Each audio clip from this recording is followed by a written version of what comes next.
All right, guys, I just wanted to show you some amazing work that Scott does. Scott, obviously a professional detailer, and right now he's working on a 82 240D. And let me show you guys this. Obviously we got it taped all up, and let's see, I think this side of the hood is the done side, and then you're still working on this side over here. But absolutely incredible. See, look at this. That is amazing.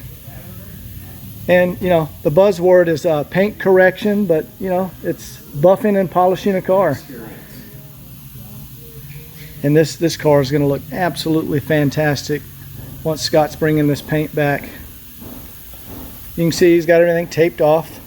And you sanded with a 1000, you said? Yeah, 1000 dry and then 3000 wet. 1000 dry and 3000 wet. And yeah, man. So obviously he's still polishing back here. I just showed the hood where he was already done, but really amazing when somebody knows what they're doing, what you can do with one of these old cars. So we'll keep you posted and show you the final product when it's done. Okay, so what you guys see, Scott, do you mind being on video? All right, you were just explaining what's going on here. Yeah, this is what you're seeing right now is before polishing and before the final coat of wax that's going to go on it. I don't use ceramic coat. I've been in this business 44 years, and I don't go with a lot of the stuff that's out there. It's just my experience. But once this car is completely polished, to get rid of all the swirl marks, because you are going to have some, and after you do that, then you put your final coating on there and take all the tape off, and you're set to roll. Really looks great. This is such a beautiful 240D. Can't wait for you guys to see it when it's all done. Yeah, this is polished and all right. waxing. So Scott, you just finished polishing and waxing it, and let's start from the front. Not quite finished. Oh, not quite finished. Still waxing. Still waxing. Let me go up here to the front. See what we got going on here. Okay, yeah, I can see some wax over there. But that is a paint correction on a 240D. Absolutely incredible. It looks brand new. Look at that. That's amazing. Scott, you want to, should we share some of your secrets or keep them secrets? Because lots of people on YouTube see these videos. Well, if I could tell you, I'm going to have to kill you. Yeah. Sorry, guys. You don't get any of the secrets today. But this is a beautiful car. So I had a guy that just came in that sold these things when they were new. Oh, yeah? And he couldn't believe the way this thing looked. Yeah, it's pretty incredible. So we're going to take this one back to the shop and do our process on it. I know I have to put the original radio back in. I'm going to get up on the lift, go through it, bumper to bumper, change anything or restore anything I need to. And this beautiful 240D 4-speed will be available on the website soon. So take care. All right, guys, so I just finished a series on the black 85 300D, and this is the next car I'm going to do. This car was actually a trade-in by a customer that purchased another car, and he's actually done tons of work already on the car, so there's not much for us to do. But I'm going to go ahead and get it up on the lift, show you what's been done, what I need to do, kind of do a walk around, show the interior. It's a beautiful 1982 240D, and it's the 4-speed manual. So let's go ahead and get this car. You can see it's in absolutely beautiful condition. That's a nice touch. I love the German plate. But yeah, we took this in on a trade-in on another vehicle, and I mean, the thing's in great shape. You can see in here the dash is in great shape. The paint is in great shape. I went ahead and actually already replaced this B-pillar trim right here because it had a little tear in it. That's common, the B-pillar piping. Did that on this side, and I did it over here on the other side. You can see I still have to replace this one right here. See how the B-pillar, they're notorious for ripping like that. So I'm going to go ahead and replace the B-pillar trim. I've already done it on the front, and I missed that back one. I should have done the back one while I was doing the front. There you go. See the new B-pillar trim, how nice that looks. And what I've also done, Mark, my windshield expert, I'm not sure if you guys have seen him in the video yet, but he has already come over and replaced the windshield gasket. That is a brand new Mercedes gasket. This also looks like this is the original windshield. I didn't see the sticker over there, but see the quality control sticker here. But yeah, so this is a brand new gasket installed correctly. So that's already been done. And let's go ahead and look under the hood of this car.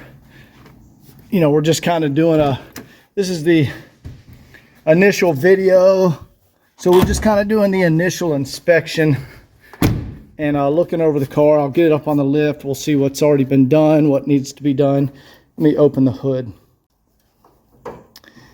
And we've already got a new hood pad. This is the beautiful part. Look at that engine compartment. It's fantastic. All the cadmium still in place. This car only has 111,000 miles on it. Let's take a look. Yeah, 111,085. 111,000 miles, so she's just a baby. But yeah, all the cadmium plating is in excellent condition. It's all there. Looks really good. Hood pad's in good shape. So let's get this thing up on the lift, and whoops, let's go through the underside and see what needs to be done on this car. Look at that paint.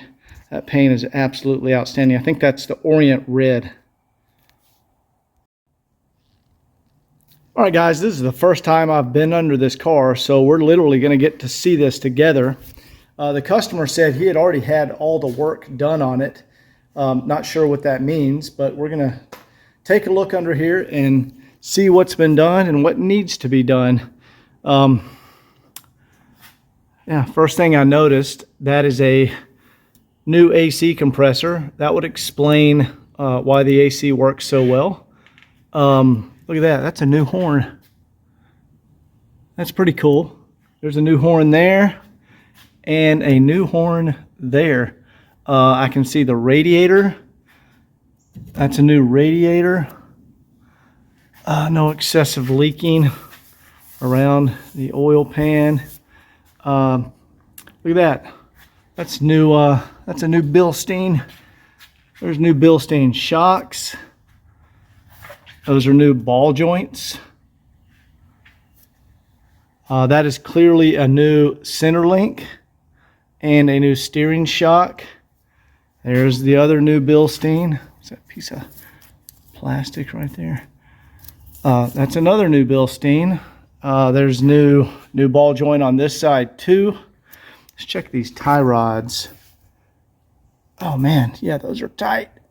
Those have probably had the tie rod ends replaced.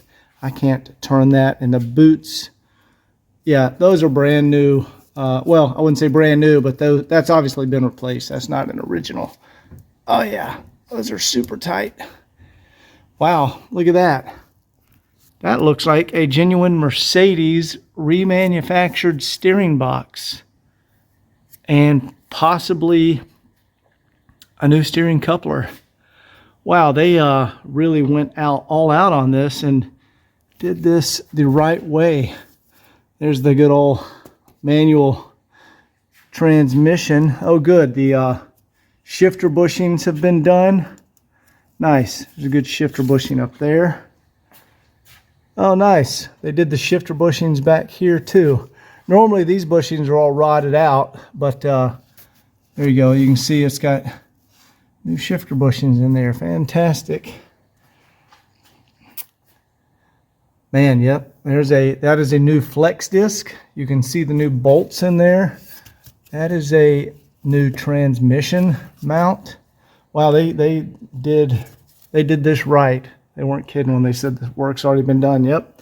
That is also a new flex disc. Here's how you can tell. Well, for one, it looks new, but it's got brand new bolts on there. And yep, new Bilstein shocks in the rear. There we go. I'm gonna do that. There's a sway bar end link. That's the original. That needs to be replaced. So I'm gonna do the sway bar end links. Wow, that is a new differential mount. That is a new bushing in there, and that is a new assembly. That's fantastic. It's rare that I see guys actually replace those because this bushing will sometimes rot out in here and you need to replace that. So that's awesome. New Bilstein over here. They've replaced that, that line has been replaced, that fuel line. Yep, that's good. There are no rips or tears in the, yeah, those are great. In the boots. New exhaust hangers. And this exhaust is great. You know, most exhausts that are 40 years old have a ton of surface rust on them. This one barely has any. It's still relatively smooth. That's great. And exhaust is in outstanding condition. That's a original Mercedes muffler. Yeah, rear bushings are great. Body bushings are great. Oh, let's check the bushings up front.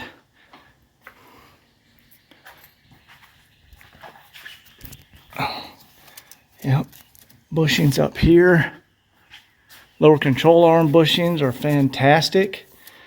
Wow, I don't need to do anything under the, yep, that's how you can tell that's new. Look at that, there's a new nut on there.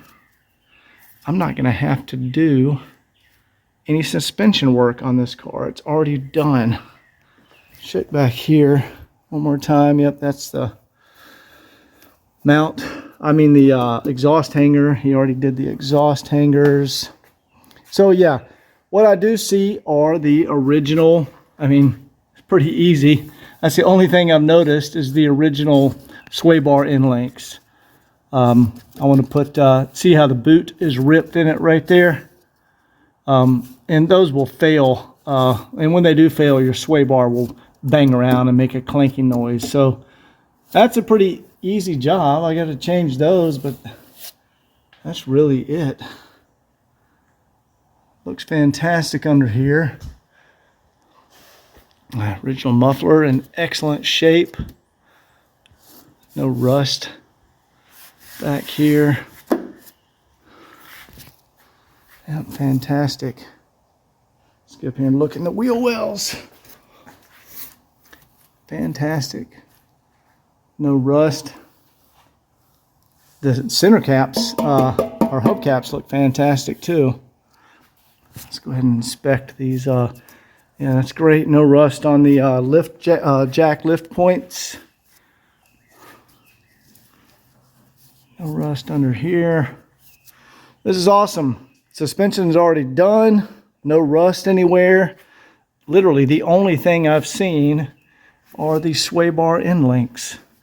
And those will probably last another 50,000 miles, but when I see ripped boots, I like to go ahead and replace them. Yep. Jack points are good. All right. Well, so this one's going to be pretty straightforward. I'm going to replace those back seat B-pillar piping. I'm going to do the sway bar end links. I want to put the original radio back in. It came with the original radio. Underside of the car looks fantastic. All the stuff's already been done. They even put new horns in here. That's pretty cool. New shocks, new ball joints. I mean, it's all been done.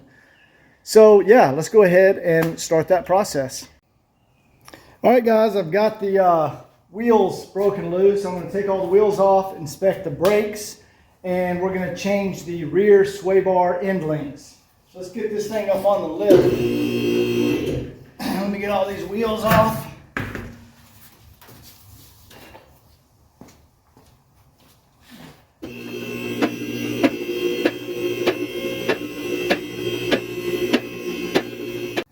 All right. I can already tell you, those are new rotors. Yeah, it's not even rusted on the edges yet. Those are, what are these, Zimmermans? Made in Germany. Yep. Wow.